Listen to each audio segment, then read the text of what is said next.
how can we investigate ourselves? That is the primary question. So kung isang congressman, sabi nyo kanina kahit sino masagasaan, wala tayong sasantuhin, kahit congressman, kahit senador. Eh kung ang congressman hindi pa pwedeng maging resource person at hindi natin pwedeng pa-testify under oath, eh di ibig sabihin sa usapang to, exempted ang congressman. So paano tayo mag-iimbestiga? Paano tayo? Number one. Number two, Mr. Chair, here is the USB. Sinasabi, paano nagkaroon ng insert? Under the name of Congressman Saldico, ang insertion sa BICAM as proponent siya is 13,803,693,000. And we do not want to invite him as a resource person.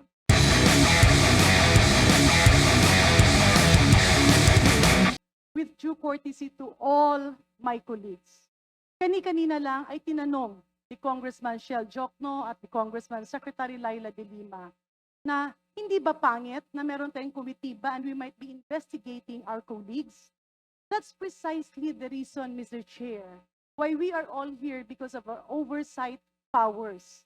Yes, tutumbukin yan by the third-party investigators, and if there are cases, let cases be filed against the personality.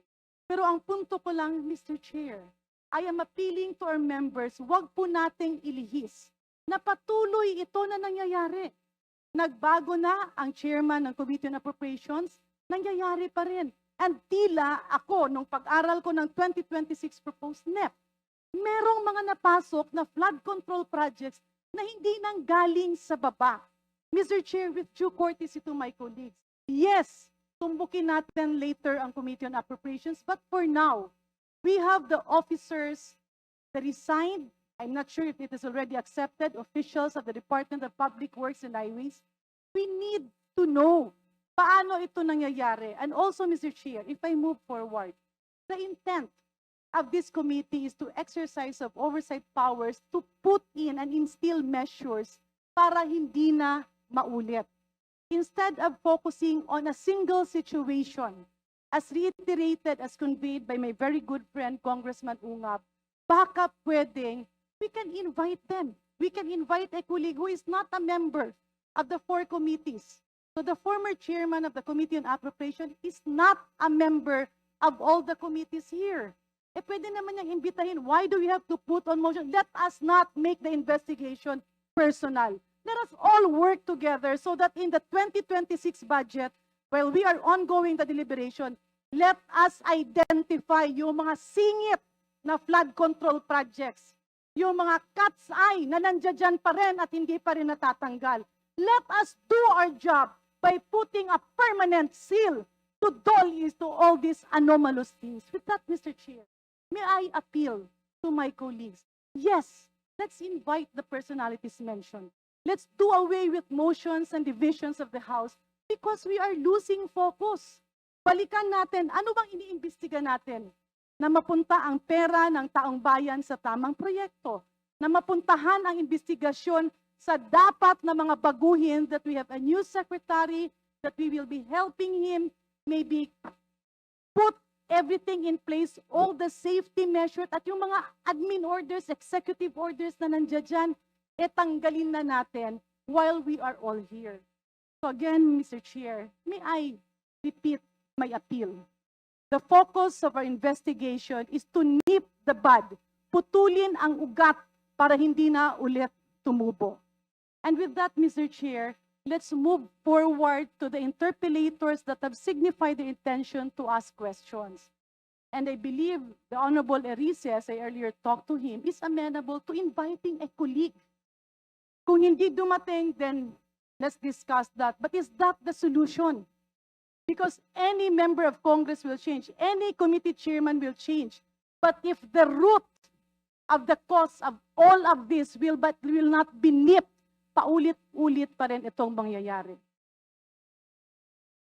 Thank you. Congressman Chanco, then Congresswoman. Mr. Chair, yun na nga ang problema, no? Nung unang ginawa to, I was against it. How can we investigate ourselves? That is the primary question. So kung ang isang congressman, sabi nyo kanina kahit sino masagasaan, wala tayong sasantuhin, kahit congressman, kahit senador. Eh kung ang congressman hindi pa pwedeng maging resource person at hindi natin pwedeng pa-testify under oath, eh di ibig sabihin sa usapang to, exempted ang congressman. So paano tayo mag-iimbestiga? Paano tayo? Number one. Number two, Mr. Chair, here is the USB. Sinasabi, paano nagkaroon ng insert? Under the name of Congressman Saldico, ang insertion sa BICAM as proponent siya is 13,803,693,000. And we do not want to invite him as a resource person. Mr. Chair, sorry. Comsec, can you show this? Para lang Yeah. sabihin, hindi ako Mr. Chair, with nag-invento. due courtesy. Wait, I have the floor. Yeah, ikorek I ko have the lang. floor. Yeah, but I have Mr. the floor. No, Mr. I Chair, have the floor. just to, on the I have the record, floor. on the record, Mr. I Chair, have the floor. we did not refuse to Suspend. I invite. have the floor. Mr. Chair, Suspend. motion to suspend. Meeting resumed. Mr. Chair, We are returning to the previous motion. I think there are particular details on how we would want to dispose of the motion, particularly because subject of the inquiry today are specific projects. And this is something we understand that budget preparation is within the context of implementation of infrastructure projects. I think we would want to focus on specific projects that had been inspected by the president today. The further that we delay discussions on the matter, I think the public will be more frustrated with Congress. So what is the pleasure of Congressman Enrique, Your Honor?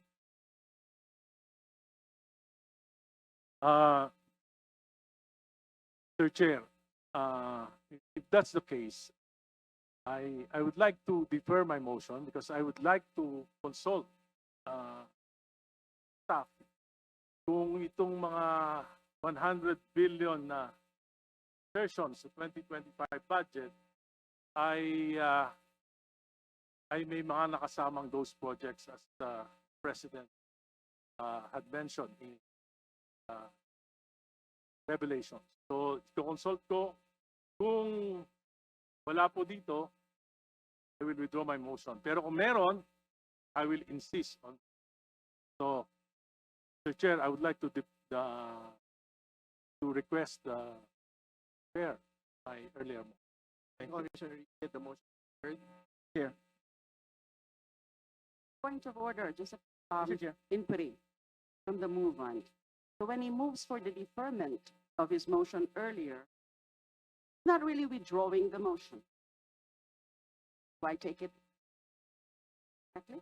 As I said, I said, Mr. Chair, I'm not withdrawing my motion. I'm just deferring my motion to order to consult my staff whether 100 billion insertions in the 2025 budget includes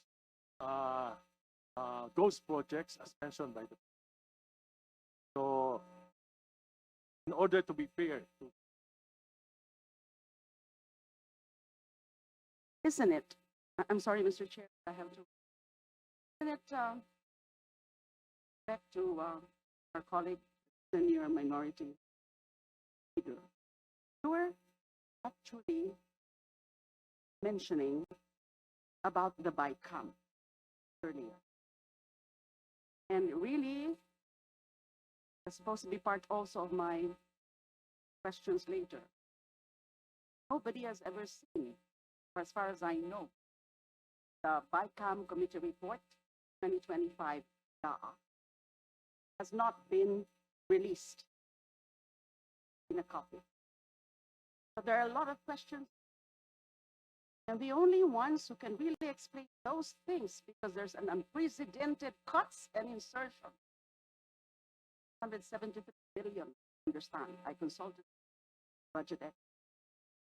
So, ang pananaw ko po, paano tayo makaka-move on sa pag-inquire nitong mga individual projects, insertions, etc. Kung hindi pa natin nalalaman ano ang nangyari sa BICAM in 2025.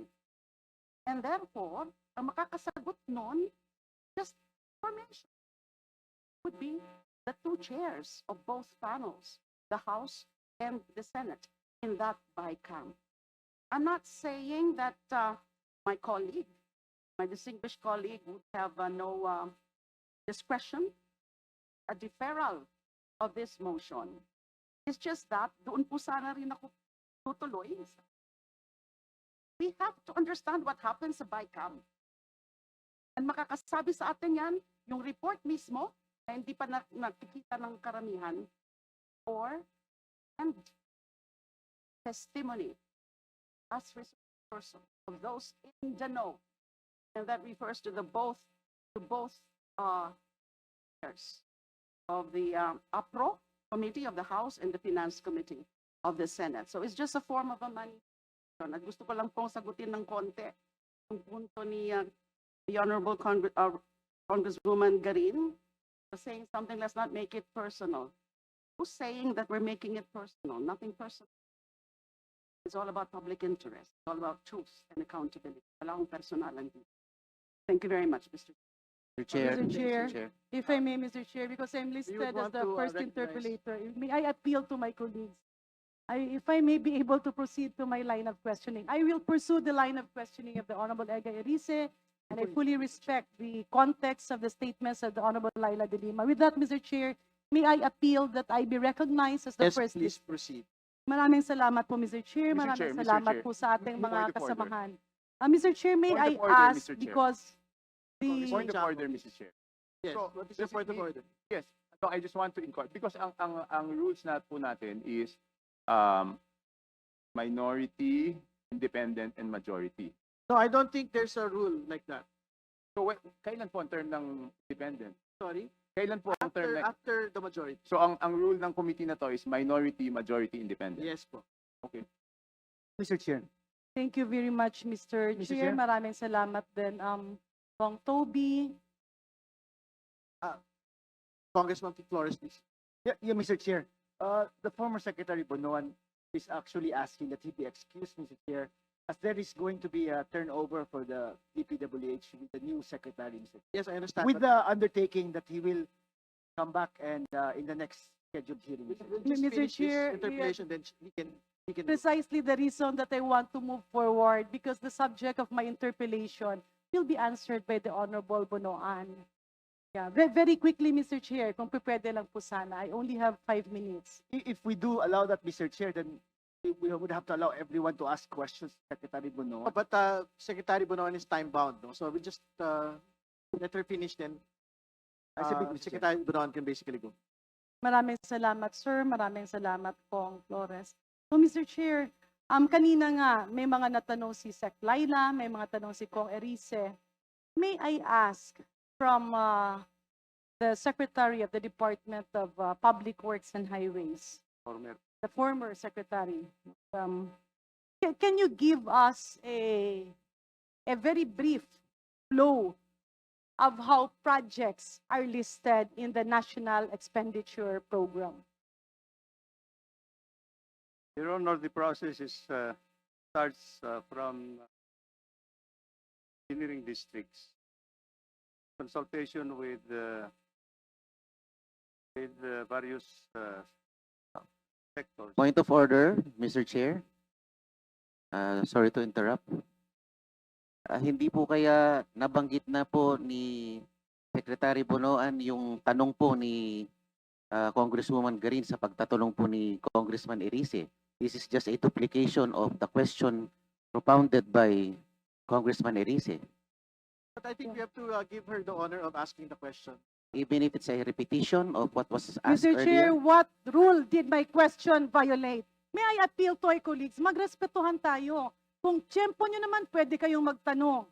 I gave that preliminary question because I'm moving to the next question. This is a Connected point to of yun. order po. What law Yeah, did I I'm- violate in asking a question, Mr. I'm- Chair? Hindi na po ba ako pwedeng magtanong? I'm making the Kailangan ba yung tanong ko, ipaalam ko kay Congressman Marcoleta? Binanggit ko lang po na natanong na po kasi ni Yeah. Congressman Erice yung pong katanungan ng ating That's why, Mr. Chair, Mampabatas. I mentioned that my questions is in line with the question of Congressman Erice. That's why I'm setting the premise. Let's move forward, Mr. Chair. Sayang ang oras na hinihinto natin ang investigasyon na ito. If the premise was laid already, why do we have to repeat it? Because, Mr. Chair, I have my time. I'm laying down my premises of ano po ba ang kinakatakutan ni Congressman Marcoleta sa mga katanungan ko? Wala po. Then Wala let me po. proceed, Mr. Gusto po Chair. natin It's my mag-move time. forward. The chair will rule. Kailangan The chair will rule, itirin po please. natin ang oras. Di po ba? Oras ko po ang kinakain ng mga tanong ko. And Mr. Chair, may I move that my time be sent back to point zero. Yes, let the Deputy Speaker proceed, please. Thank you. The chair has ruled. So thank you very much,